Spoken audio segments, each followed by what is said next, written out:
তো একটা নতুন নতুন না অনেকে খেয়েছি, এখন এই কদিন খাওয়া হয় না। তো আমি এখন এখানটাই পেঁয়াজ আর লঙ্কা কুচিয়ে নিয়েছি।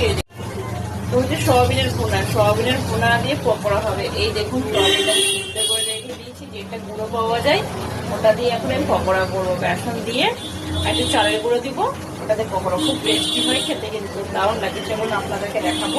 ঠিক আছে, আর এই দেখুন সোয়াবিনের ভুনা, আর আমি সিদ্ধ করে নিয়েছি। তো চলুন। তো বন্ধুরা, আমি ব্যাটার বানিয়ে নিয়েছি সোয়াবিনের। এই দেখুন ধনেপাতা দিয়ে দিয়েছি, এর মধ্যে গেছে পেঁয়াজ, লঙ্কা আর মশলা বলতে হলুদ গুঁড়ো গেছে, একটু ধনে গুঁড়ো গেছে, একটু ভাজা মশলার গুঁড়ো, লঙ্কার গুঁড়ো, ঠিক আছে, আর একটু গরম মশলা গুঁড়ো, আর ধনে পাতা দিয়ে দিচ্ছি, টেস্টটা দারুণ আসবে। আর কড়াইতে তেল দিয়ে দিয়েছি, গরম হয়ে গেছে। চলুন।